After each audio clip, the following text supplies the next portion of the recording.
units, window AC units in all of these apartments, but it was the contracts for the companies that they hired that didn't seem quite right. So that's actually what started our investigation. But as we did almost an investigation every week, people started saying, like, you should see how they spend money with their Houston Housing Authority credit cards. So these were also tips. They're like, yeah, you should look. These two particular employees are going out to eat all the time at Steak 48 and True Lux. I mean, some of the nicest, priciest restaurants in Houston, and putting it on their company, basically government-issued credit card, that is then paid for with our tax dollars. So this sort of that step, I requested the record, requested the credit card statements, and sat down, started going through them all. Yeah. Talk to us. So there have been red flags all along. Since cracking open this investigation, you've seen things here and there along the way. Talk to us, bring us back to the records request, that process. Bring us into that process. So basically, I mean, it's an open records request, a Public Information Act request for the state of Texas. Anybody can do it. You don't even have to be a reporter to make those requests. But we submitted it by email to the Housing Authority and just said, hey, we're looking at all employees with the Houston Housing Authority who are issued Housing Authority credit cards, or P cards, if you work for a company, you know them as. And then we'd like the statements for all of those. There were only 5 employees who had them. So we're like, okay, this isn't going to be that voluminous. Right. We'll take those records all the way back to January of 2023. And we were making this request in about October, so we asked for them through the end of September of 24.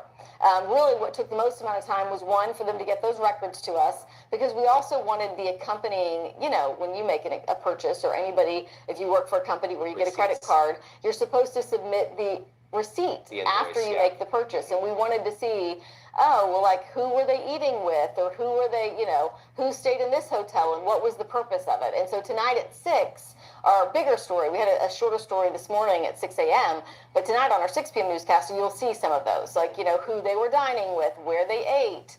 I mean, a lot. How surprised were you when you uncovered these receipts, these amounts? Well, I kind of had some hints on what to expect, but it's just crazy when you look at, I actually got out a calendar and started circling, okay, how many days in a row were these people out of town? How many days in a row did they eat at restaurants where the cheapest entree on the menu was $48? I mean, it's crazy, but I think what really makes it most egregious is when you consider that at about this same time, they're saying we have no money left to pay for any housing vouchers. And you can see that people have been on a waiting list to get rent relief since 2016. I mean, 2016, 9 years that you've been waiting for help, and this agency that is in charge of that money says, we don't have any left, but you found it to do all these other things. That's heartbreaking. And for those who are vulnerable, it's earth-shattering. It is. I do want to say, too, I mean, so the people who spent the most money, we had already put in these requests, and we already started analyzing the credit card statements when they resigned. So the president and CEO, David Northern, and also his assistant, they resigned in December and got settlements and payouts. And so some of the things that we asked the new HHA leadership, because there's basically a whole new board, a new chairman in charge since we started our investigations, and we said, will we ever see any of that money back? And so we're going to talk about some of that in our 6 p.m. story, because I think that's what people really want to know. The big spenders, most of them are now gone. What are you doing to make sure that this doesn't happen again? And then can we recoup any of that money? All good stuff, Amy. As always, thank you very much. Again, as Amy mentioned, tonight at 6, you can see her full report on Houston Housing Authority's lavish spending of your tax dollars. Will the authority have to pay it back? That's the big question. They won't pay it back. We have the full investigation up right now on clicktohouston.com/HHA. Have you been wanting to create? They won't pay. If yes, because it's not there. It was federal funds that was given to help residents. Well, a solution may soon come for residents dealing with rats running rampant at their apartment complex. Since our reporting, KHRU 11 has learned the Texas Department of Health. Mold, maggots, and rats running rampant in a Sunnyside apartment complex. It is what led resident Michelle Williams to reach out to us here at KPRC2 and to helps you. And now it's the focus of city and federal leaders. That's right. Residents at Cullen Park Apartments off Winda Street and Cullen Boulevard in Sunnyside are raising the alarm as living conditions are beyond deplorable. And now it's KPRC2's Gage Golding and Rilwan Belogan working together to demand solutions and explore renters' rights. I've been here for 5 years, but this is actually one of the holes.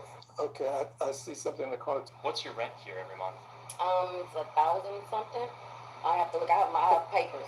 $1,000 Yeah, for a place that's. like this. I know.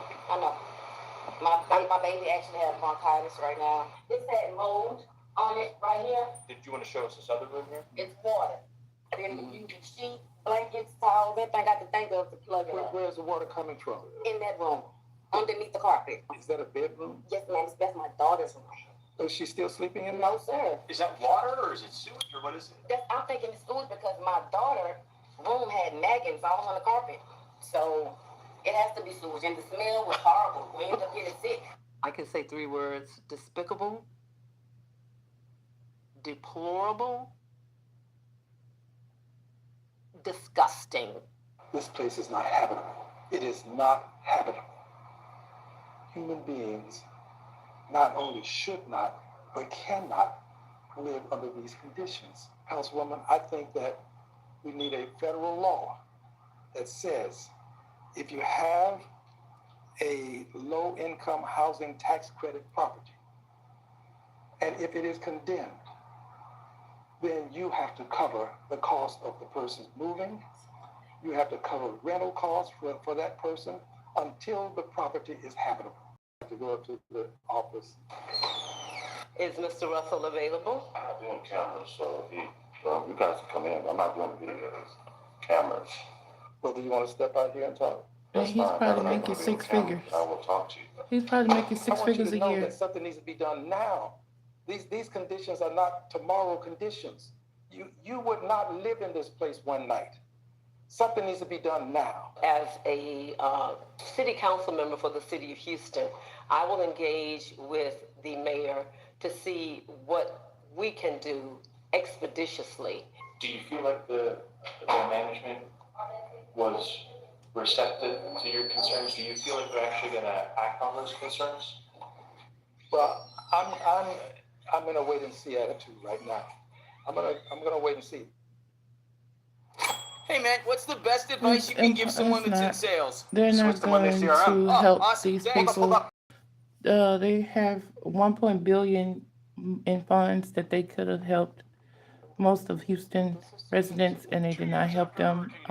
They're just giving each other money, making 6 figures a year while these people deal with this type of inhumane situations. And this is one of the reasons why Trump is trying to lay off all federal employees, because he knows that federal employees are not utilizing the funds as they should. These federal funds should be going to low-income families or even helping with housing. And they're not. They're basically going out eating steaks and lobsters off of federal funds. So when people get mad about Trump building a ballroom for $250 million, $1.1 billion was given to the city of Houston to help homeowners like this, and they were not given the money. It was just used to give raises to each other as they had affairs. Wives, husbands at home thinking that their husbands and wives are at work, and yet they are sleeping with each other during the work hours. They are not working. They do not care about the residents. All they care about is the money and them receiving it. State records show 56% of all the applications sent by the city to the state for approval are deemed incomplete, even after being vetted by a private company getting paid with your money to make sure the applications are complete. Why do you think greater success? For example, they're 6 months ahead of us. Next door in Galveston County, 100 They started 6 months ahead of us, Ted. State records show the actual head start is about 3.5 months, but even if you remove that, records show Houston's program is moving more slowly. Only 1,949 Houstonians have applied to the city program. At the same point in time, GLO had nearly 9,000. Houston has just 13 applications approved for construction. At the same point in time, GLO had 240. Houston has just 1 home rebuilt. The the same point in time, GLO had 11. As we moved into May and June, I want to be clear, I was not pleased with the quality or the quantity of our approach. There are signs Houston has had enough of the delay and is getting tough with the program. In June, the city got rid of the deputy director specifically hired to run the disaster recovery effort. Neither she nor the city will say why. This week, the housing director told council he's getting rid of the company hired to be the program manager, saying the contract had run out. And the housing department is taking more control of the program itself, apparently in an effort to speed it all up. This system will work much, much better for the city, and quite frankly, much, much better for homeowners who will wait and get their homes repaired and rebuilt. Hurricane victims in the city need something to speed up. Outside Nettie King's home in Lamarck, the sign advertising the program that helped her still has a prominent place. She knows the one thing that gets people to have hope help is on the way is seeing hope on the ground. Why do you keep it out there? So other people can get help like I had it. And I pray for those people too. It appears City Hall has heard the concerns raised by our investigation and by you. The mayor is having his first town hall meeting on these issues this Thursday. The details of when and where, those are at our website, along with all of the pieces in this investigation into the city's housing recovery program. You can find it at abc13.com/Ted. Ted Oberg, ABC 13 Eyewitness News.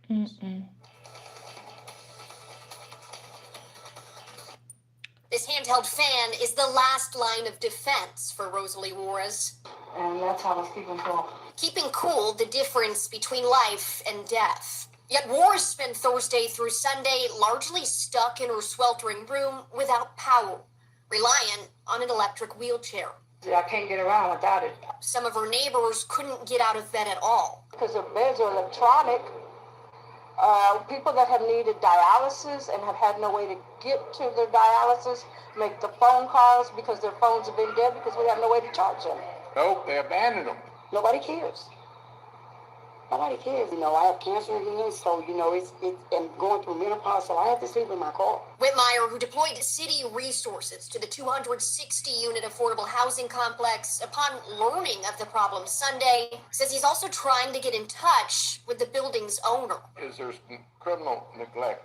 We want to save lives first. That's our highest priority. Mobile Housing Board firing back tonight in the face of accusations of financial mismanagement and conflict of interest. Last night, we reported on the mayor calling for an independent audit based on a report released by the Department of Housing and Urban Development. But the board's executive director says the report doesn't tell the whole story, and some of the claims are downright misleading. News 5's Emily DeVoe joins us now in the studio. Emily, what else did he tell you? Well, Roseanne, he says after reading the report, it's obvious they're not on the same page as the U.S. Department of Housing and Urban Development, and he has an explanation for a lot of the claims found in the department's report. When it comes to the 70-page federal investigation into the Mobile Housing Board, Executive Director Dwayne Vaughn says don't believe everything you read. I wouldn't call it a witch hunt. I would call it a difference in how. It looks like it's Sylvester everywhere. Turner is fighting back against a lingering allegation, that he improperly pushed a multi-million-dollar city housing deal, which benefits his longtime friend and law partner. That's right, and Fox 26's political reporter Greg Rugen was down at City Hall today, but the mayor started the process of turning the tables now on his accuser, Greg. That's right, John and Rashi. Today's meeting started with the city's financial watchdog, Controller Chris Brown, announcing he lacked the authority to investigate this deal. Soon after, Mayor Turner initiated what many see as a counterattack on his critics. We need to clear the air. If there's nothing wrong, then we need to know that so we can move on. Councilmember Michael Kubosh demanding clarity. A full week after Director Tom McCaslin's bombshell allegation that Mayor Sylvester Turner swung an undeserving $15 million affordable housing deal to a development group which includes his former law partner. What really concerns me is that the director stated that the competitive competition, the competitive process is a charade and not a competitive process at all. There were no bids. Okay. Nothing illicit. None of that. And he's also said what was done was within my discretion. At this week's meeting of council, Turner pivoted from defense to offense, promising information that would illuminate McCaslin's motive and undermine the allegation of unscrupulous directives emanating from the mayor's office.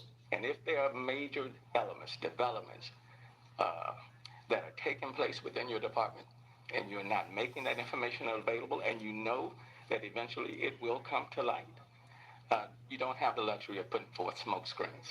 Despite 7 days to digest the documentation delivered by McCaslin, detailing a housing project which produced 1/4 the number of affordable units offered by rival projects for the same money, neither council members Sally Alcorn or Amy Peck would pause to offer an on-camera comment, while District B's Tarsha Jackson and District J's Edward Pollard say they're reserving judgment until they see what Turner brings to the table. I'm waiting on the mayor's report, and then I'll form an opinion. But right now, it's the mayor. I think there's a story. I look forward to hearing more that has transpired behind the scenes within that department, and then we go and assess from there. The source on council tells Fox 26 that the city will very likely engage an outside law firm to investigate the controversy in an effort to minimize the appearance of a conflict of interest. In the newsroom, Greg Krugen, Fox 26 News. Summoning spirits to help with keyword research?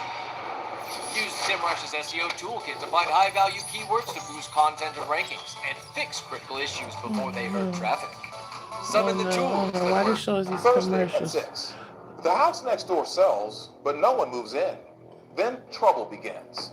Uncontrolled partying. Short-term rentals turned into party houses. At least 50 people, they were dropping them off. They were Let's go to this right here, the Houston Housing Horror Show. You don't think the people have a right to know who's making money on this deal, Mr. Chairman? Really? You're just going to walk away? We now know why Houston Housing Authority Chairman Lawrence Snowden was running away from us a few months back. And the truth, it's ugly. We had no idea how much rotten stuff was going on. I mean, nobody would expect to discover what we've since discovered. We've discovered things that are just absolutely shocking. I feel betrayed. I really feel betrayed. I really do. The FBI is now investigating, and there's plenty to expose, so buckle up. Wait, I think they should get to the bottom of this, because those are federal tax dollars that they're playing with. Exactly. Think about it. The Housing Authority wants to spend $66 million of your dollars just on dirt, not a home for a single needy family for all that money. These two projects Just to on make it these into two taxes, properties are atrocious. You already know both real estate deals are with the same guy, Ernie D. Cockrell. You already know fired Houston Housing Authority Chairman Lance Gilliam and the wife of County Commissioner Rodney Ellis are making money on both deals. They hid the contracts from the public, and it's your money. They tried to hide that $13 million of the deal was actually being spent on contaminated land you can't even build public housing on. The Housing Authority lied to the public. Yes. The Housing Authority lied to HUD. Yes. The federal government. Clearly. That's a shocking allegation, but you can prove it. I can prove it. We have the evidence. East End developer Alan Atkinson should know. He used to own some of this land. Exactly. And his lawsuit to bring transparency to this place helped expose the deception. The emails, phone records, and text messages we've now uncovered help tell the story. We already knew that Snowden and Commissioner Ellis's wife were big phone friends. There's more than 300 phone calls between you and Leisha Ellis in a year having to talk about HHA business. You talk to her more than I talk to my wife, and I love my wife. Exactly. So can you tell me why They she's have so affairs. influential They sleeping in with where each we other. spend money for public housing? They're not helping the residents of Houston, Texas. Well, what are y'all talking about? Personal business. Exactly. But our confrontation that day with Chairman Snowden prompted some emails. HHA has paid hundreds of thousands of dollars for some reason to a crisis management firm. Don't ask me why, but they were getting nervous. Quoting, WD's questioning leads us to believe the story is bigger than the HHA. But at least the president of Edge Communications called me friendly. That's a first. Now let's talk real estate, the deal south of Buffalo Bayou. The housing authority called it Edo 800 for months, even though the address was a secret and it's a mile away from Edo. Even members of the board were kept in the dark about how much land we were actually buying. In July, they claimed nearly 22 acres.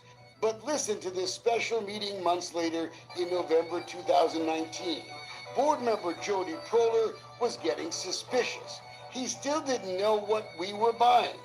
For the record, what is the acreage, the specific acreage amount? Listen to the answer from HHA President Tori Gunsoli. I believe it's about 20 acres. But look at the official minutes of that meeting. Quoting, Secretary Gunsoli replied that it's approximately 20 acres. Maybe it's just a simple mistake. Until you figure out that the difference is the contaminated part. Hey, it gets better. By law, they have to post the business of a public meeting 72 hours in advance. That transparency stuff. But at the Housing Authority, they say as little as possible because they don't want to trouble you little people with the details. Look at this agenda posted on the internet. It's a December vote to clean up the original deception. Alan Atkinson had gone to court and the jig was up. But on the night before the meeting, look what we found out. The phone lines had been burning up. In just about an hour and 3 minutes, all the players in this questionable deal were scrambling. The commissioner's wife, Lance Gilliam, even Andy Icken, the chief development officer for the city, was on the phone with Lance Gilliam. Later that night, the agenda item suddenly disappeared. The document changed. What you are claiming is that this is a bunch of lies and cover-up of a real estate deal that is horrible for taxpayers. Yes. And horrible for the people who live there. Yes. That's why we went looking for Lawrence Snowden again. We found his car at HHA headquarters. The building was closed to us because of the coronavirus, but they spotted our camera outside, and then look what happened. The chief of HHA security came out to drive Lawrence's car away to plan the escape. What's going on, man? Hey, how you doing? Aren't you happy to know you're paying this guy $100 grand to help Lawrence Snowden hide? What are you gonna be? You gonna be his driver today? 100 grand a year. Is that what they're paying you for? 100 grand a year. That's what they're giving them. Seriously, is that what taxpayers are paying you for? To drive him around? 100,000 a year. Mr. Snowden has kept another secret from you. That real estate deal, it was supposed to close in October. Text messages proved that HHA had already paid $300,000 they would not get back if the deal went south. It's a gamble. That closing $53 got million. postponed at the last minute. But wait till you see what it cost you for them to do it. HHA tried to hide this document, but the Attorney General made them give it to us. It shows that in October, HHA agreed to pay $1.5 million more of your money for the delay. Remember, that's nearly $2 million now that could be gone if the deal doesn't get done. It was never voted on by the HHA board. We've got all the video. Who in the world had the authority to write that check? The former HHA president, Mr. Gunsoli. But he doesn't want to talk about it now. Someone told you to sign that check. Was it the chairman? Or who? You would have to look at the records. Well, I'm not getting involved. There's tons of contaminated ash on this land, lead, arsenic, and the TCEQ requires an annual inspection just to make sure it's still buried deep in the ground. Here's the inspection from 2019 that Pinto gave the state of Texas. The consultant took 4 beautiful glossy pictures of the nice mowed grass, and they filed a report with the state of Texas, TCEQ, that said, no problem, everything's good. Now Alan Atkinson alleges the inspection report is a fraud. Remember, he used to own this land. A 5-year-old could see that it's false. You can see from aerial photos what floods have done to expose the parts of the land you don't see in those pretty pictures. Hey, better than that, we've got pictures too, and video of the ash right on the surface. The consultant who did the report wouldn't talk to us. Mr. Cockrell, well, he hasn't called us back. But our questions may have already saved you millions. Since our investigation began, a small part of that contaminated land is now off the table. But wait a minute. Weirdly, the price has now gone up, not down. Hey, I'm no real estate expert, but on what planet does that happen? Less land, higher price. Once these low-income apartments are finally built, years from now, they will likely cost $260,000 for each and every apartment. Public housing. Are you kidding me? And the developers, NRP, Ohala, they won't have to pay any property taxes. The property will be tax exempt for 99 years. What a deal. For them, a savings of tens of millions of dollars without a single vote by a single elected politician in this town to do it. Less money for schools, for streets, for cops. Senator Paul Betancourt smells trouble. They should not go forward without there being full transparency in what the deal is. In San Antonio, developer NRP made $10 million in profit by flipping this low-income housing project after just 1 year. San Antonio's housing agency at least got a small piece of the profit. What's been bad behavior in San Antonio is apparently being propagated by the Houston Housing Authority. So what about Houston? What do you folks get out of this deal? You know, the housing authority thinks it's none of your business. Seriously, this is great. Your public housing agency had to be sued to even get to see the deal with Ohala on the north side of the bayou. Your money. The reality that the public is not entitled to see these contracts before they're passed, to me, is just obscene. I agree completely. But we now have one of the written deals, the Ohala one. Here's just a couple of goodies. On phase one of the deal, the housing authority just gets a one-time payment of $450,000. Guess where virtually all the federal money will go. 99.9% of all the net revenue goes to the private investor and the developer. Ohala can sell the complex in just 5 years, and it's unclear if taxpayers will get any of the profit. But that tax break, it's endless. Absolutely shocked. This is why they're trying to avoid producing these contracts. Because when you look at the contract and the giveaway, it's absolutely preposterous. Hey, can you tell me who the brokers are on Middle Street? Who are the brokers? Tell the public who the brokers are. Chairman? He can't say he's one of them. It's the beefiest gravy train ever. We thought of that gravy train commercial when we first confronted Lorenz Snowden because that, my friends, is exactly what's going on here. $66 million just for land, secret contracts, funny business with government documents. Local developers are even complaining to us the housing authority has turned down already built apartment complexes that would cost half the price and are ready now. The FBI is knocking on my door. They're knocking on the wrong doors. They got the key players. Why aren't they at their doors? Alan Atkinson says longtime housing advocate Phyllis Wilson, who was kicked off the board, I wonder why, is brave for speaking out. How disgusted are you when you... Completely disgusted.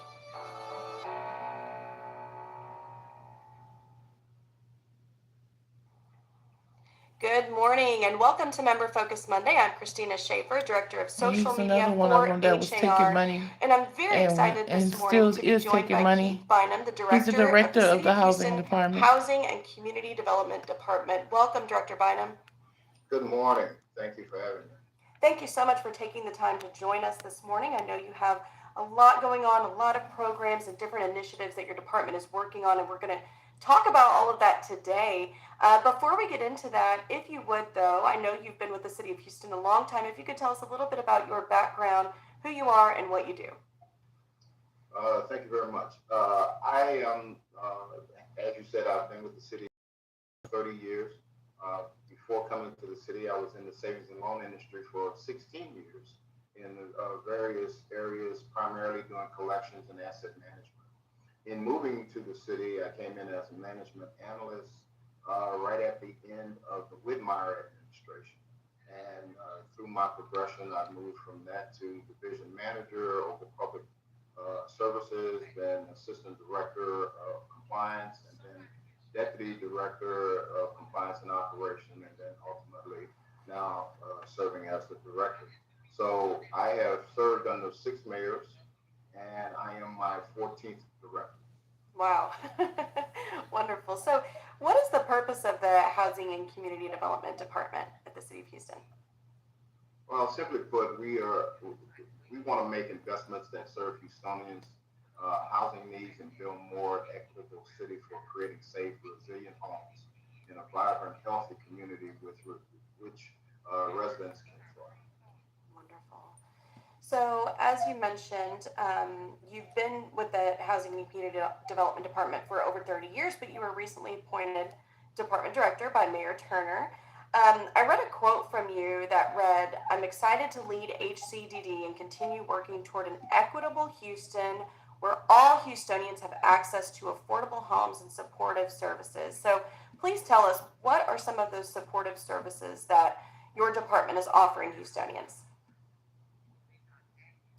What we do is provide financial support to a number of different nonprofits which provide essential services. So those supportive services come in many forms depending on the program.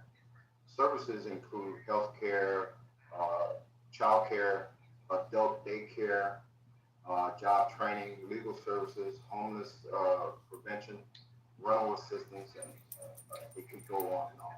For example, in our homelessness, those services would be what we call our wraparound services, which provide health as well as the need and housing assessments.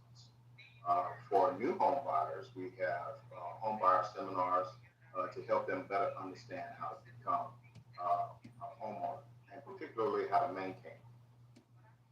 Okay, wonderful.